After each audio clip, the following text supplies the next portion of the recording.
ओम ग्रामदेव देवताभ्य नमः। ओम ग्रह देवताभ्य नमः। ओम इष्ट देवताभ्य नमः। ओम गंगाराम देवताभ्य नमः। ओम कुल देवताभ्य नमः।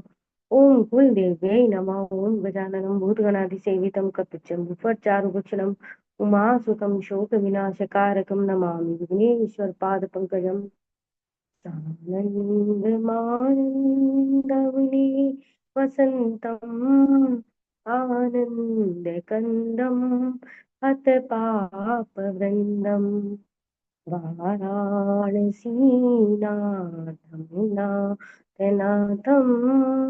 श्रीविश्वनाथं शरणं प्रपद्ये। श्रीविश्वनाथं शरणं प्रपद्ये। श्रीविश्वनाथं शरणं प्रपद्ये। सभी प्रार्थना करेंगे अपने इष्ट देवी देवता से। जिस परा विद्या में हम भाग ले रहे हैं वह हमें वह सामर्थ्य प्रदान करे ताकि हम उस परा विद्या को सहज ही प्राप्त कर सकें। आप सभी का सादर अभिनंदन हमारी ज्योतिर्विज्ञान की कक्षा में। जी मैं पूछना चाहूंगी ये FY4BM6 के नाम से कौन महोदय हैं? क्या आप मुझे अपना परिचय देंगे? देखिए आपको अपना परिचय देना आवश्यक होगा, कृपया बताएं। अगर आप नहीं बता रहे हैं तो हम आपको कक्षा से रिमूव कर रहे हैं। इसके अलावा ये MJ के नाम से कौन महोदय हैं? MJ, क्या मेरी आवाज आ रही है? आप सब मुझे सुन पा रहे हैं, देख पा रहे हैं? जी प्रणाम महोदय जी।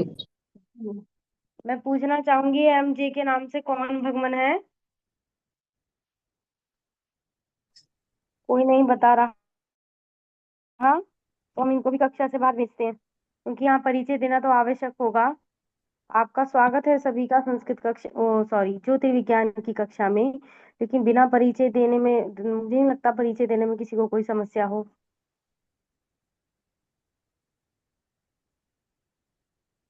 चलिए हम अपनी कक्षा को निर्विघ्न शुभारंभ करते हैं। किसी का कोई प्रश्न हो तो बता दीजिए, अन्यथा हम अंत में लेंगे। किसी को कुछ पूछना तो नहीं? क्या आप सुन पा रहे हैं? जी किसी को पूछना है कुछ? आगे बढ़े।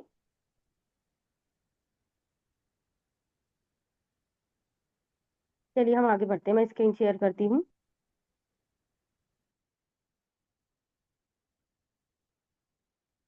देखिए बहुत लोग ये जानना चाहते हैं कि हम कुंडली कैसे देखें, हमें किस प्रकार, क्योंकि क्या होता है बड़े बड़े कोर्सेज कर लेते हैं लेकिन कुंडली दिखाना कोई नहीं सिखाता।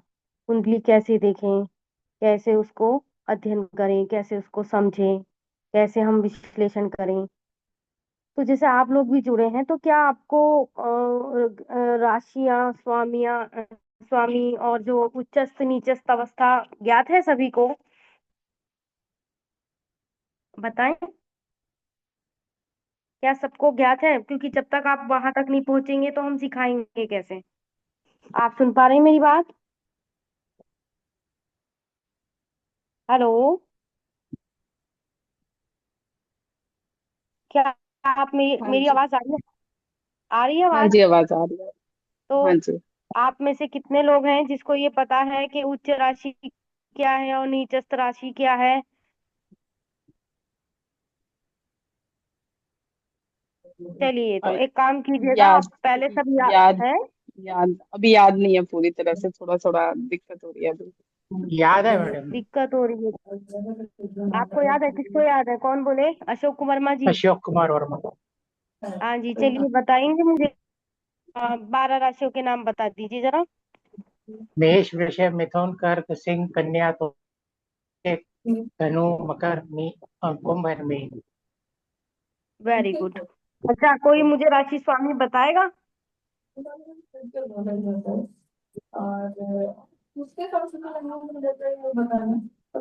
मंगल, ऐसे मंगल सूर्य ऐसे थोड़ी बताएंगे। एक मिनट, पहले मैं सबको म्यूट करती हूँ। अब अपना माइक खोल के बताइए कौन सी राशि और किसका क्या स्वामी। ऐसे मतलब राशि का नाम, उसके स्वामी का नाम, तब हम आगे बढ़ेंगे। क्योंकि फिर पढ़ाने का कोई लाभ नहीं ना अगर आप याद नहीं कर रहे तो।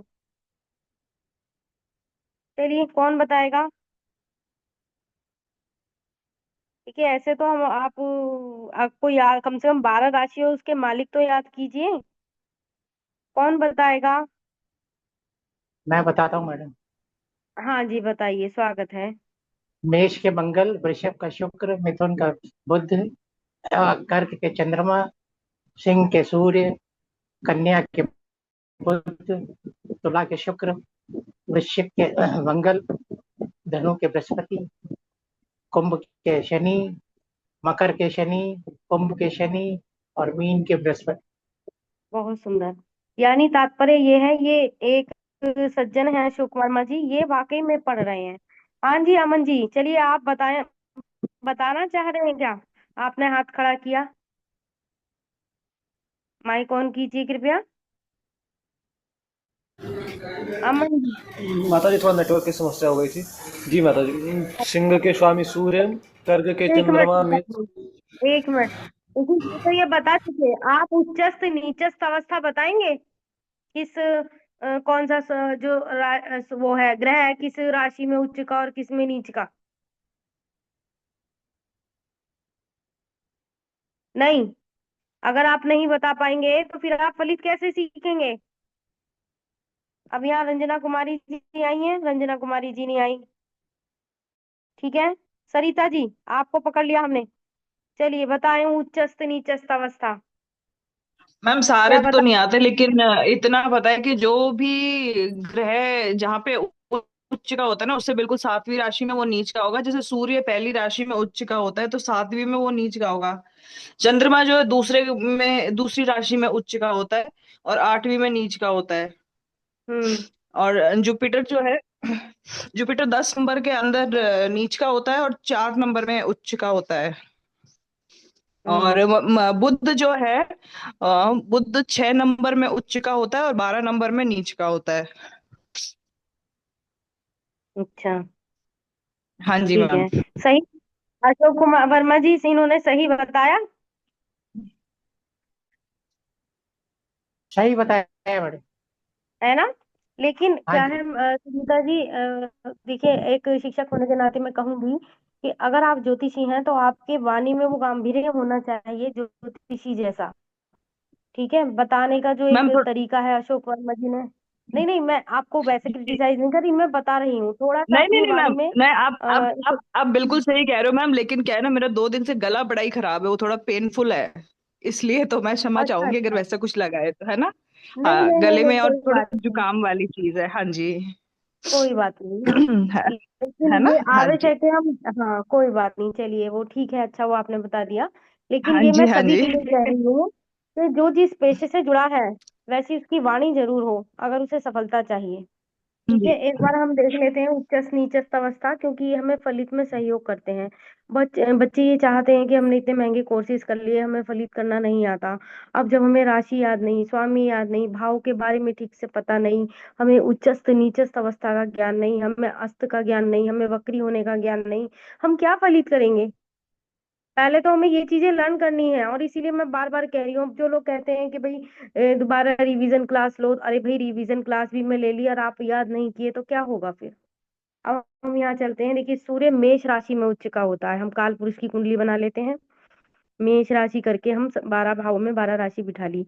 अब हम ये यहाँ पर देखिए, मैंने एक चित्र भी डाला था, आई थिंक मैंने पेट ग्रुप में चित्र डाला था। पर मैं भी उसको दिखा दूंगी, फिलहाल मैं इसको दिखा देती हूँ। सूर्य मेष राशि में उच्च का हो गया और उससे ठीक सातवीं राशि यानी तुला राशि में वो नीच का है। इसका अंश बल छोड़ दीजिए, पहले उच्चस्थ नीचस्थ याद करिए। चंद्रमा वृषभ राशि में उच्च का होता है और ठीक सातवीं राशि वृश्चिक में नीच का हो गया। मंगल मकर राशि में उच्च का 10 नंबर राशि में उच्च का हो गया और कर्क राशि में वो नीच का हो जाता है। बुध कन्या में उच्च का है लेकिन मीन में जाकर वो नीच का फल देता है। गुरु कर्क में उच्च का है लेकिन मकर मकर में जाकर वो नीच का हो गया। गुरु कर्क में उच्च का हो गया, मकर में नीच का हो गया, शुक्र मीन में उच्च का होता है और कन्या में वो नीच का। ठीक 7वीं राशि में, ये आपने बहुत अच्छे से बताया। तो अगर हमें उच्चस्थ अवस्था याद हो गई तो नीचस्थ इजिली याद हो जाएगा। ठीक है, शनि तुला राशि में उच्च का होता है और मेष में वो नीच का होता है। ठीक है, क्योंकि 7वीं राशि अगर हम कालपुरुष की कुंडली में देखें सप्तम भाव में आती है। 7वीं राशि यानी तुला राशि, तुला राशि में वो शनि उच्च का हो गया और ठीक 7वीं राशि यानी मेष राशि में वो नीच का हो गया। तो जब तक हम कॉपी पेन नहीं लेंगे, हम चार्ट नहीं बनाएंगे, तो हमें ये चीजें याद नहीं होगी, या फिर हम रिवाइज करते रहें तो उससे हमें आसानी होगी फलित करने में। ठीक है, आगे बढ़ते हैं। मैं यहाँ दिखा देती हूँ, मैंने एक दिन भेजा भी था शायद, यहाँ पर एक चित्र, हाँ यहाँ देख लो। इस तरह से आप बना लो। ठीक है, और इस प्रकार से हमें उच्चस्थ अवस्था याद है तो हमें नीचस्थ खुद याद रहेगी।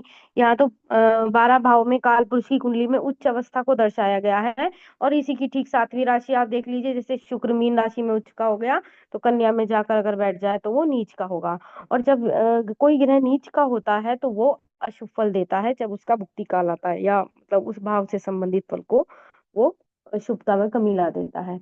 अच्छा, एक चीज है कि कभी भी हम कोई भी चक्र देख रहे हैं, लगन देख रहे हैं, चंद्र देख रहे हैं, हम चलित देख रहे हैं या अष्टक वर्ग में देख रहे हैं। ठीक है, हम पहले लगन पर ही दृष्टि डालेंगे कि लगन कितना मजबूत है। जैसे कि फॉर एग्जाम्पल हम कोई कुंडली देखते हैं तो हम लगन पर दृष्टि डालते हैं कि लगन कितना मजबूत है। उसके बाद अगर लगन हमें कमजोर दिख रहा है तो फिर हम चंद्र को देखेंगे। लगन क्या है? हमारा शरीर है।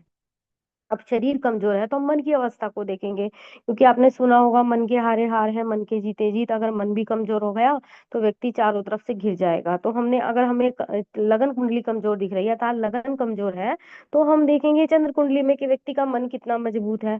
हम वहां से फलादेश करने की कोशिश करेंगे। अच्छा, उसके बाद क्या नवमांश क्या है? हार्ट है। अगर हृदय मजबूत है, भाई कई बार क्या होता है कि मन से हृदय से व्यक्ति मजबूत है तो नवमांश एक ऐसा पार्ट है कि समझ लो जो कि वो हार्ट है।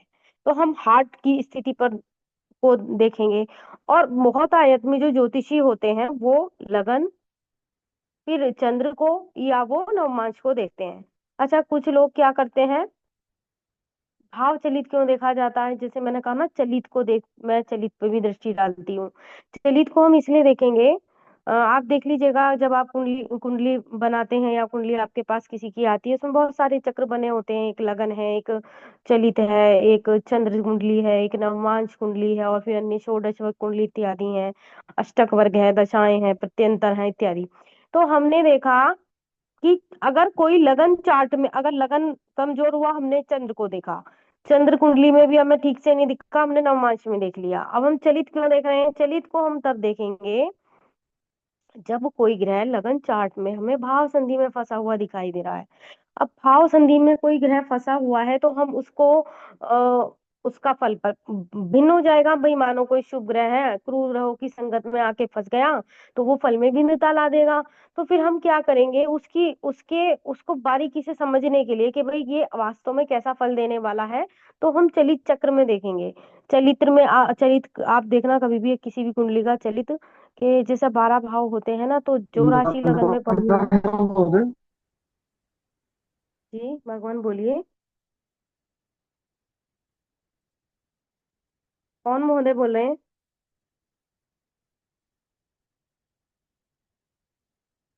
किसी ने कुछ कहा? मैं माइक म्यूट कर रही हूँ। और ये 25 UFKS कौन महोदय हैं? हेलो,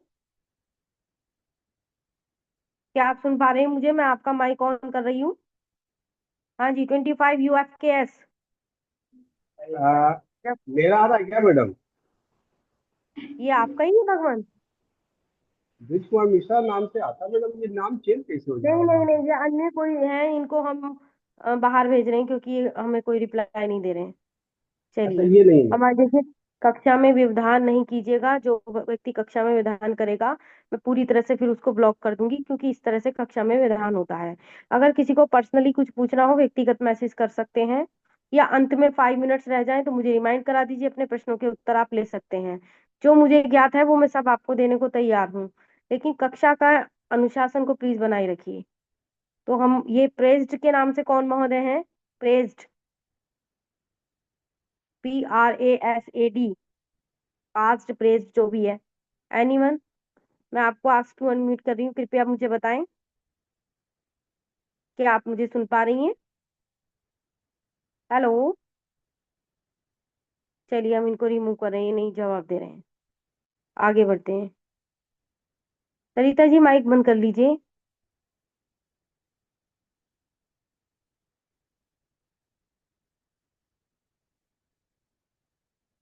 अब मैं मीटिंग लॉक कर देती हूँ क्योंकि इन्हें पढ़ना तो है नहीं।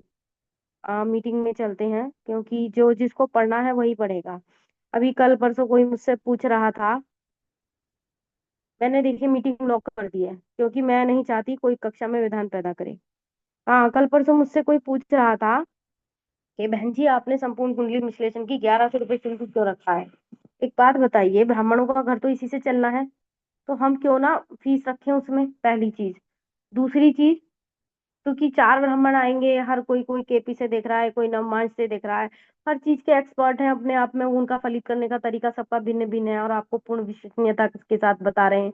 और उसमें 1100, क्योंकि 1100 रुपये जो देगा वो वास्तव में सीखना चाहेगा, और जो अपनी इच्छा अनुसार दे रहा है वो क्या करेगा, इधर भी दिखा लिया उधर भी दिखा लिया, वो सेटिस्फाइड किसी से नहीं है और ना उसको उपाय करने हैं।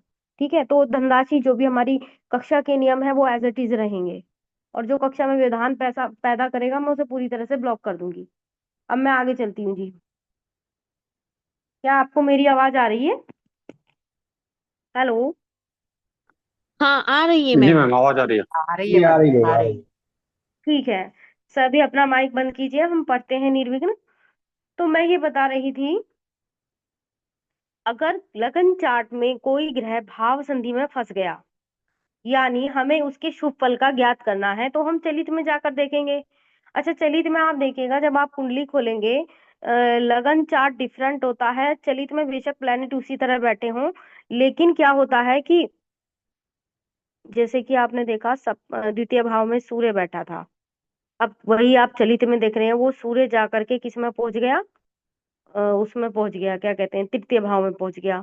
फिर आपने ये भी देखा चलित में कि छठे और सातवें और आठवें या नवे की स्थिति, स्थिति मतलब वहां राशि भी बदल गई। ठीक है, तात्पर्य ये हुआ, भाव संधि में फंसा हुआ जो ग्रह होता है, अगर वो लगन चार्ट में शुभ फल नहीं दे रहा तो उसको देखने के लिए हम चलित में देखेंगे, और चलित में अगर वो शुभ स्थिति में है तो हम ज्ञात करेंगे कि यह अपना शुभ फल भी देगा। और अधिकतर होता क्या है कि प्लैनेट चलित में जाकर के पीछे वाले भाव का फल देने लगते हैं, क्योंकि लगन में तो वो संधि में फंस गया हमें दिख रहा है, लेकिन वहां पर हम चलित में अगर देखेंगे तो वो पीछे वाले भाव का फल दे रहे हैं। तो इस प्रकार से हम एक्चुअल पोजीशन को ज्ञात करने के लिए, क्योंकि हम लगन से देख नहीं पा रहे कि भाई शुभ फल तो बेचारा यही था और ये सपोर्ट करता, और ये यहाँ तो गुरु ग्रह की संगत में फंसा हुआ है, तो हम इसको कैसे देखें, तो हम चाह करके चलित चार्ट में उसको एनालाइज करेंगे। अब बाकी जो षोडश वर्ग कुंडलियां हैं, वो हम देखते हैं कि जब हमें बहुत डीप में जाना है, कि हमें बहुत डीप में जाना है, मतलब एक्चुअल में फल को ज्ञात करना है, तो बहुत से लोग क्या करेंगे, मई सप्तमांश बच्चों के लिए देख लेंगे, अब किसी की बच्चे की प्रॉब्लम चल रही है, या डी 10 चार्ट है उसके उसके लिए देख लेंगे, क्या कहते हैं, करियर के लिए देख लेंगे, बहुत डीप में देखना है कि भाई क्या हो सकता है। पर देखने का तरीका वही है, पहले लगन को देखेंगे, फिर वो पंचम नवम पर दृष्टि डालेंगे, फिर हम देखेंगे कि भाई उसका जो करियर का भाव है उसकी क्या पोजीशन है। ठीक है। अब कुछ लोग क्या करते हैं, जो विद्वानों का अपना अपना तरीका है, जो मैं वो तरीके आपको बता रही हूँ, जैसे कि कुछ लोग अष्टक वर्ग को देखेंगे, अष्टक वर्ग में वो ग्रहों का बल देखेंगे, या कि भाई उससे ही वो फलित करते हैं, बहुत आयत में ऐसे विद्वान हैं। अच्छा, जो केपी है, नाड़ी है, ये जो रास्ते हैं ना, जो लोग नाड़ी के आजकल क्या है ना, हर ज्योतिषी क्या चाहता है, हो सकता है आप में से भी कुछ लोग हों, वो ये चाहेंगे कि मैं नाड़ी भी सीख लूं, मैं केपी भी सीख लूं, मैं नक्षत्र भी सीख लूं, थोड़ा सा वैदिक तो आ गया है। लेकिन आपको मैं बता दूं, जिसने वैदिक सीख लिया उसे कुछ सीखने की जरूरत नहीं है। अगर आपने पराशर पूरा शास्त्र पढ़ लिया, उसमें सब है, शगुन शास्त्र, सामुद्रिक शास्त्र, स्वप्न शास्त्र, मतलब शगुन अपशगुन, और यहाँ तक कि आपका सारे जो ये जितने एस्ट्रोलॉजी के सारे सूत्र हैं वहीं दे रखे हैं। ठीक है, हाँ ये है, उसे चलाना, उसको देखना, उसके लिए दिव्य दृष्टि चाहिए, वो एक पृथक महत्वपूर्ण बात हो गई। लेकिन अगर क्या होता है, लोग जो नाड़ी ज्योतिष में चले जाते हैं, वो होता क्या है कि नाड़ी ज्योतिष पहली बात तो व्यक्ति जल्दी से सीख नहीं पाएगा, और उसके लिए जो उसकी जो कुछ ज्ञान है वो भी नष्ट भ्रष्ट हो सकता है। तो किसी भी विद्या में ग्रहण करने से पहले, गहन अध्ययन करने से पहले या घुसने से पहले पहले ये देख लो कि हमें सीखना क्या है और हमें उसे कितनी वरीयता हासिल करनी है। तो मेरा खुद का ये व्यू है, जो मैं अब तक जुड़ी हूँ जितने लोगों से, जितनी वर्कशॉप में जुड़ी हूँ, तो उसमें मैंने यही देखा कि मूल फलित है, और फलित अगर आपने सीख लिया तो फिर आपको कुछ और सीखने की जरूरत नहीं है। ज्यादा ज्यादा आप नवमांश पर गहन अध्ययन कर लीजिए, नक्षत्रों को अच्छे से समझ लीजिए, ठीक है। लेकिन अगर कोई केपी पढ़ रहा है और कुछ अन्य न्यूमोलॉजी पढ़ रहा है या कुछ बहुत ज्यादा, ये सब नहीं, सामान्य ज्ञान सबका रखो, ठीक है। तो ये मैंने एक तरीका बताया, तो आप अपनी उच्चस्थ नीचस्थ अवस्था इसका ज्ञात कर लीजिएगा, तो इससे आपको फलित करने में आसानी होगी। फिर वक्री ग्रह, हस्त ग्रह का कोई फल नहीं होता, वक्री अपने पीछे के भाव का फल देता है, अतिचारी आगे के भाव का, गोचर की स्थिति को देखें। ये सारी बातें मैं इसलिए बता रही हूँ कि बहुत जल्दी आप फलित सीखना चाहते हैं, लेकिन फलित सीखने के लिए चीजें याद करो, ठीक है। चीजें याद होंगी तो आप बहुत जल्दी और सुगमता से और सही तरीके से फलित कर पाएंगे। तो अब हम आगे बढ़ते हैं। मैंने कुछ पुस्तकें दी थी, एक तो सरल ज्योतिष प्रेम कुमार शर्मा की दी थी, एक ज्योतिष सर्व संग्रह दी थी, और एक पुस्तक का मैंने नाम बताया था, नाम था अ, भारतीय वैदिक फलित ज्योतिष के मूलभूत सिद्धांत, ठीक है। उसमें क्या दे रखा है, उसमें यही सब दे रखा है, मतलब बेसिक चीजें हैं, कौन से प्लेनेट हैं, कौन सी राशियां हैं, उन राशियों के स्वरूप क्या हैं, अच्छा किस लगन का क्या स्वरूप है, कैसा है। अब जब हम लगन को, भाव को, राशि को, उसके स्वामियों का, उसके नक्षत्र का, उस तत्वों का, प्रकृति का, गुणों का, इन सब चीजों का गहन अध्ययन कर लेंगे तो हमें आसानी होगी। कई बार 36 गुणों का मिलान होने पर भी विवाह विफल हो जाता है, कारण क्योंकि और चीजें देखनी होती है। हमें नवमांश में देखना है कि जो व्यक्ति के सप्तम भाव का स्वामी कहीं 6 8 12 में तो नहीं बैठा, जो कन्या की कुंडली है या पुरुष की कुंडली है, हम उसमें गुरु की स्थिति को देखेंगे कन्या की कुंडली में, और पुरुष की स्थिति में शुक्र की पुरुष की कुंडली में शुक्र की स्थिति को देखेंगे।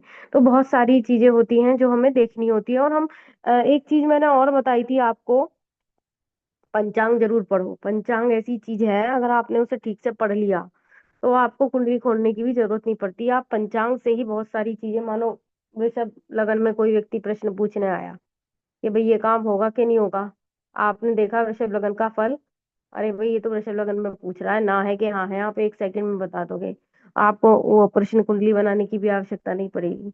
तो बहुत सारी चीजें पंचांग में ऐसी दे रखी हैं, ये सारी चीजें लेकिन होंगी कब, जब आप थोड़ा सा अध्ययन करेंगे, मतलब कम से कम मूल चीजें याद करनी शुरू कीजिए। तो मैं ये जानना चाहूंगी, आपको समझ में आ रहा है? हेलो,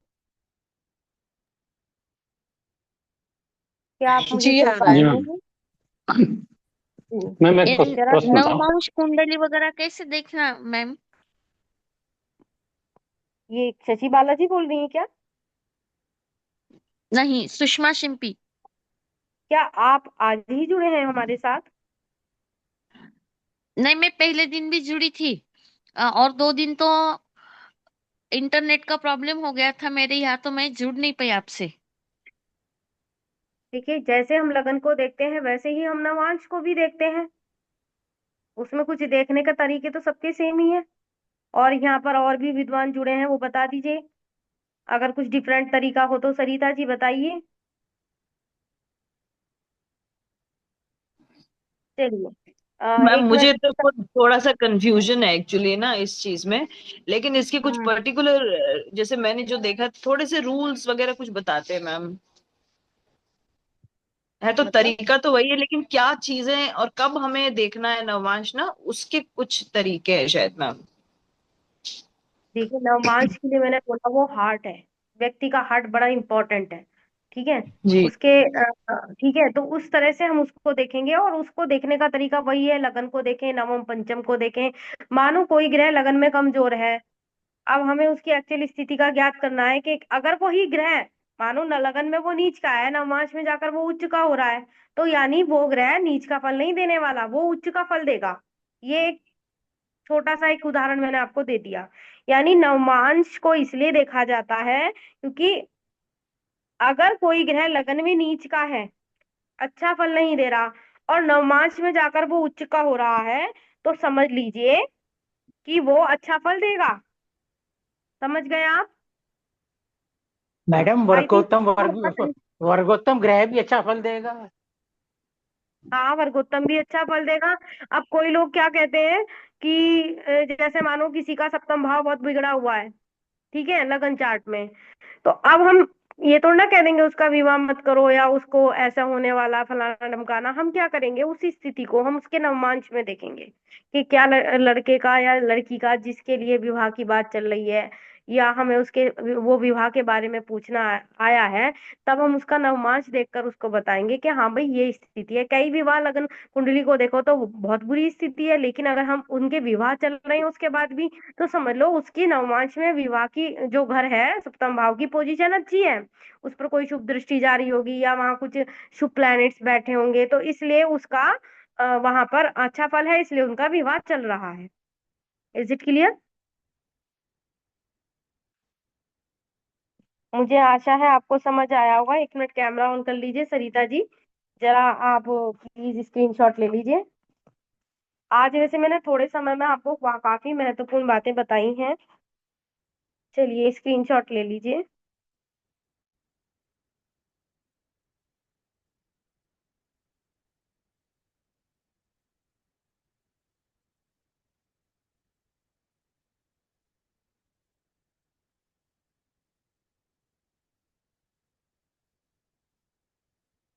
सुषमा जी, आप ज्योतिष के विषय में क्या जानकारी रखती हैं?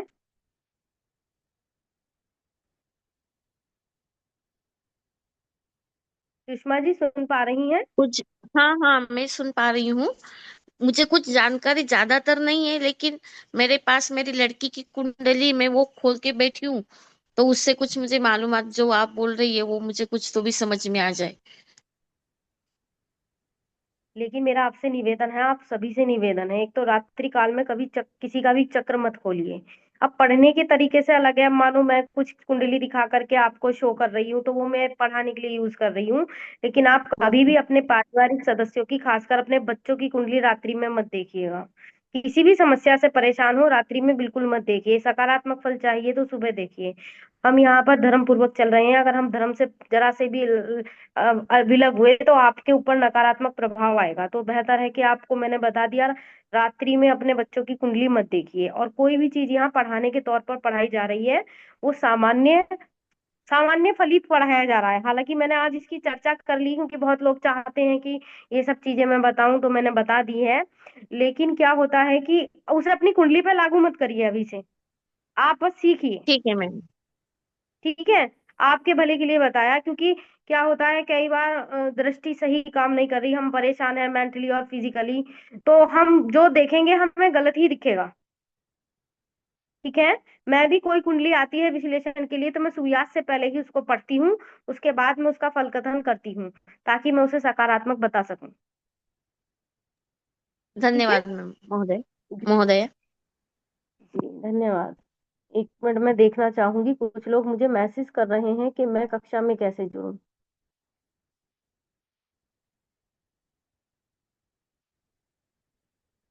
चलिए, अब जो नहीं जुड़ पा रहे हैं, अब ये बताओ, ये कह रही है कि आप मुझे अलाउ नहीं कर रहे हैं, बताओ क्या करें। कुछ लोग, अब ये कितने मिनट की कक्षा रह गई जो हम अलाउ करेंगे? ये इस तरह से टाइम पर आइए ना, आप लोग टाइम पर क्यों नहीं आते हैं? चलिए, अब हम चलते हैं अपनी कक्षा में, तो हम वहां पर ये जो पढ़ाना था बताना था बता चुके हैं, आगे बढ़ते हैं।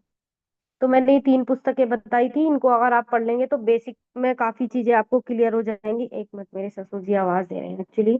मेरे ससुर जी की तबीयत ठीक नहीं है, वो काफी बीमार हैं और इससे हम लोग भी डिस्टर्ब हो रहे हैं। 32 मिनट है, क्या आज हम कक्षा का समापन यहीं कर दें? हम कल मिलते हैं, ठीक है ना? उनकी तबीयत खराब है, वो बेचैन है बहुत ज्यादा, तो मुझे आवाज दे रहे हैं, तो मैं क्षमा चाहूंगी, मुझे जी कक्षा मैम। को यहाँ देना पड़ रहा है। शुभ रात्रि।